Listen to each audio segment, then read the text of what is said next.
You are not the problem. Let me repeat that. You are not the problem. You're just someone who expects too much from yourself, from life, from tomorrow. And you know what? That's completely understandable because the world constantly demands things from you. But has anyone ever shown you how to deal with all that pressure?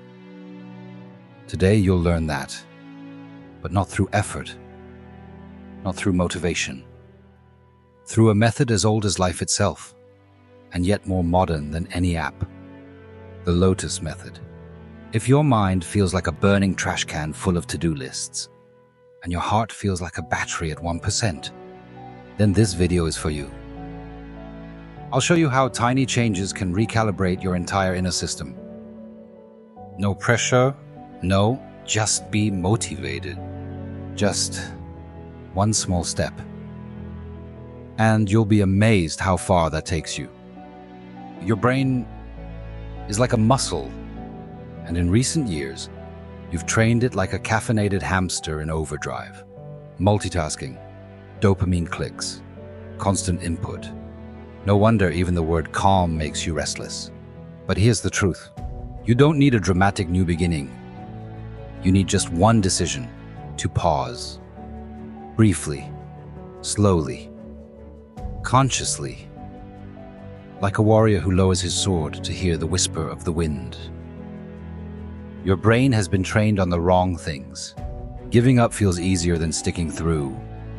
Scrolling feels faster than sitting still. Bending feels safer than being honest. And do you know why? Because you practiced it. Unconsciously, repeatedly. That's why it's hard to keep the good habits and hard to let go of the bad ones. But that also means you can train yourself anew. Because what you repeat often will one day feel easy, even the right thing. But first, you need to realize something. Self-sabotage is a polite little ninja in your mind. Tomorrow I'll start. I just need 1 more hour to rest. Today's just not the right day. When you notice that, it's not shame, it's a gift. Because only when you realize you're off course, you can turn the wheel. A captain who never checks the compass eventually loses direction. And then, there's a companion that almost everyone carries with them. Fear. Most of us have it in some form. And I want to tell you something. You don't have to carry that fear around anymore. If you want to stop being afraid, you have to walk through it. You only fear jumping off the diving board because you never have. But once you do it, you'll realize fear is just a fog. It looks dense, but you can simply walk through it. And once you've done it, the fog starts to lift. You have to let go of forcing a specific result. Every child falls when learning to walk, and every child gets back up. That's not failure, that's growth. And eventually, when you've walked through fear often enough, you'll no longer see it as an unwanted guest, but as a companion pointing you toward your next direction. So that this challenge to walk through fear doesn't feel like a giant. You must train your mind to find stillness, right in the middle of emotional chaos. Not to become hard like a rock, but to become clear like water. If your inner world practices calm regularly, you'll be ready when life gets noisy again. The Lotus Method always begins small. You don't need a 5 a.m. morning routine. You need 15 minutes every day. For yourself, for your focus, for your mind. Sit down. Close your eyes. Feel your breath. Feel your back against the chair. Feel that you're here.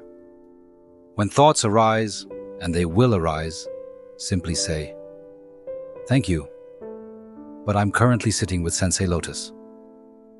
Even your inner critic respects that. And here another tool. the panoramic gaze. If your eyes are always glued to the screen, your mind shrinks into a tunnel. Try this. Look straight ahead. And then, become aware of what's happening to your left and right. The wall, the light, life itself. This simple practice, the panoramic gaze, activates your nervous system in a way that pulls you out of fight or flight mode. It's like a remote control for your inner peace. And you've held it in your hand this whole time. In the Bible, Jesus once said, "Come to me, all who are weary and burdened, and I will give you rest." He didn't say, "Toughen up." He didn't say, "Just believe harder." He simply said, "Come." And maybe that's all you need to do today. Not to fight, but to arrive. You wonder if small steps really make a difference. Let me tell you, they are the only thing that ever has, because your brain is not made of concrete. It is shapeable, changeable, trainable. With every mindful breath, every time you say, "I'll just try," every smile you give, you build new paths in your mind, and these paths lead you home. Not to a perfect version of you, but to a more honest, more peaceful, more loving you. If something in this message stirred something in you, if you feel even slightly lighter, then show it. A like, a comment, maybe even a subscription. But most of all, write in the comments what you struggle with most. Let's grow a community like a garden, where every lotus rises from its own kind of mud. You don't need to change in order to transform. You just need to begin to feel yourself again. In stillness lies the beginning. In calm lies the power. And in you, there's more than you've ever imagined. Trust the mud, because the lotus grows from it. If you want to know more about the power of not reacting, click here. See you next time, and don't forget, give yourself time to grow.